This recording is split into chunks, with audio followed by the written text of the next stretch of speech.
సుమన్ టీవీలో మీ business promotions కోసం ఈ కింది నెంబర్ను సంప్రదించగలరు.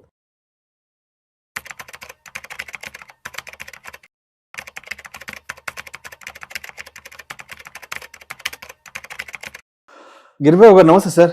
నమస్తే అండి. గిరిబాబు గారు, చాలా మంది ₹1 కోటి 2 కోట్ల రూపాయలు ఇల్లు కొనుక్కోవడానికో ఇల్లు కట్టుకోవడానికో బ్యాంకుల నుంచి లోన్ తీసుకుంటారు. దానికి ఒక 15 సంవత్సరాలు 20 సంవత్సరాలు టెన్యూర్ పెట్టుకుంటారు, లోన్ గడువు పెట్టుకుంటుంటారు. సరే, ఓవర్ పీరియడ్ ఆఫ్ టైం తర్వాత ఒక 5-10 ఏళ్ల తర్వాత అనిపిస్తుంది, అబ్బా ఇంకో 10-15 ఏళ్ళు కట్టాలి, చాలా టైం ఉంది, వెక్స్ అయిపోతారు అప్పటికి. ఎందుకంటే ప్రతి నెల 1వ తేదీ వచ్చిందంటే దానికోసం ఒక 50,000, 60,000, 70,000, 80,000 ఎంతో కొంత ఈఎంఐకి దగ్గర 1,00,000 వరకు ఉంటుంది. 1,00,000 వరకు ఈఎంఐకి వెళ్ళిపోతుంటుంది.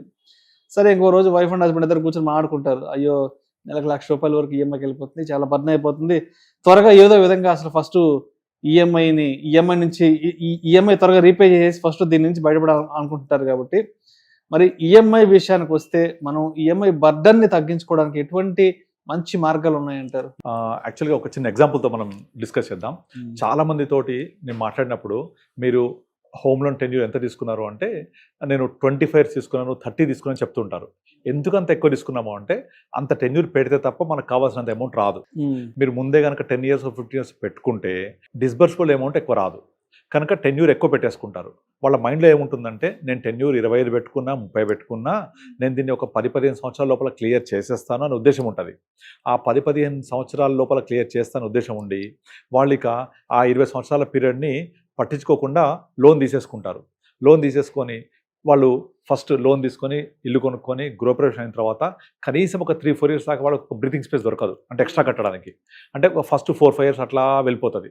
ఇక తర్వాత నేను నెమ్మదిగా కడదాము, నా దగ్గర డబ్బులు ఉన్నప్పుడల్లా కడదాము అని ఇంకా ఏ అవసరాలున్నా పక్కన పెట్టి ఈ హోమ్ లోన్ మీద పడి దాన్ని తీర్చుకుంటూ పోయాలి అని తాపత్రయపడుతుంటారు. ఎంత తాపత్రయపడ్డా ఒక 15 సంవత్సరాలు తక్కువైతే కాదు.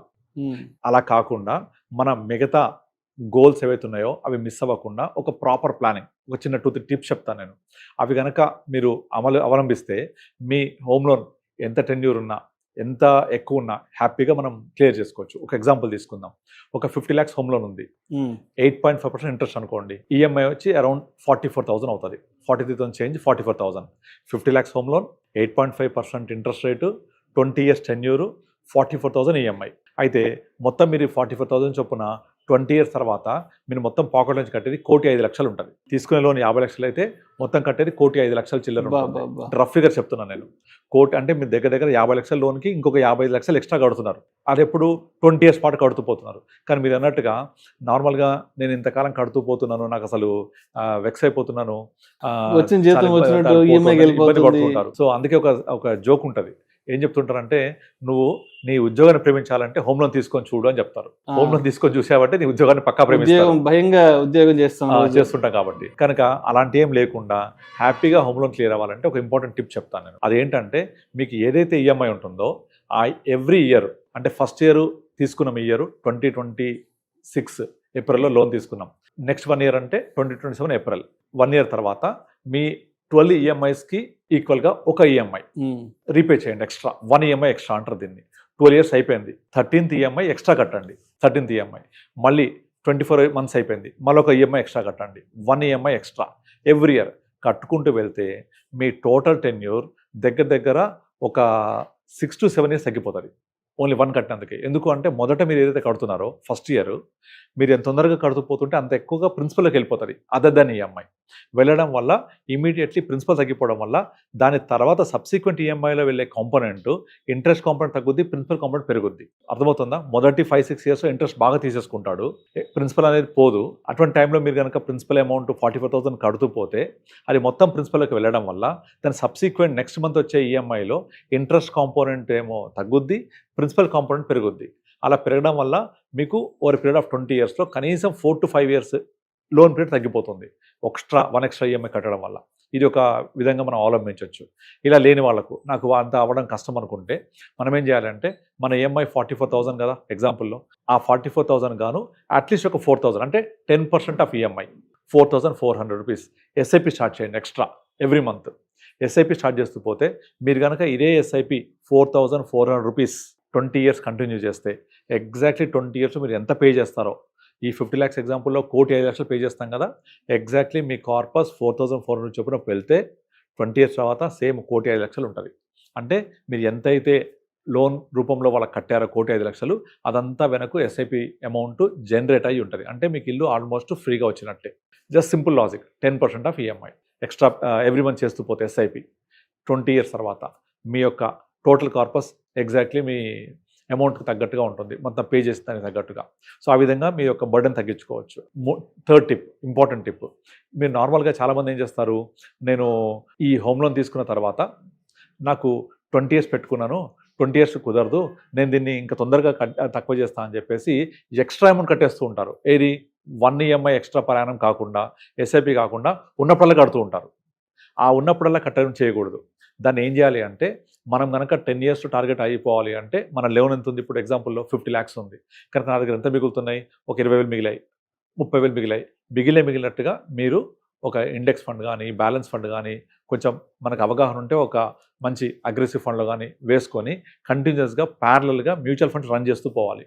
అలా మ్యూచువల్ ఫండ్ రన్ చేస్తూ పోతూ ఉంటే మీకు ఆటోమేటిక్గా 8, 9, 10 years లోపలే మీ అవుట్ స్టాండింగ్ ఎంత ఉందో, అంటే 8 years తర్వాత అంత అమౌంట్ ఇక్కడ జనరేట్ అయి ఉంటుంది.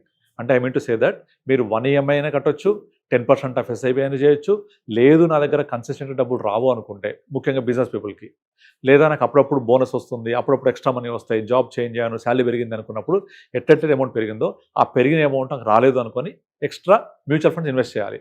అలా చేస్తూ పోతే మీకు ఒక ప్యారలల్ అసెట్ బిల్డ్ అవుతుంటుంది.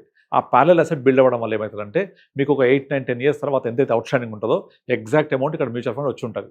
దీన్ని విత్డ్రా చేయండి, ఆ లోన్ క్లియర్ చేసేయండి. సో ఇన్స్టెడ్ ఆఫ్ 20-25 years మీరు 10 yearsలోనే లోన్ క్లియర్ చేయొచ్చు. అంటే ఓవరాల్గా మీరు హోమ్ లోన్కి కట్టకుండా ఇన్వెస్ట్ చేయండి. ప్యారలల్గా ఇన్వెస్ట్ చేస్తూ పోతే ఆటోమేటిక్గా మీ యొక్క కార్పస్ పెరిగి దాన్ని మీ యొక్క లయబిలిటీ తగ్గించడానికి హెల్ప్ అవుతుంది.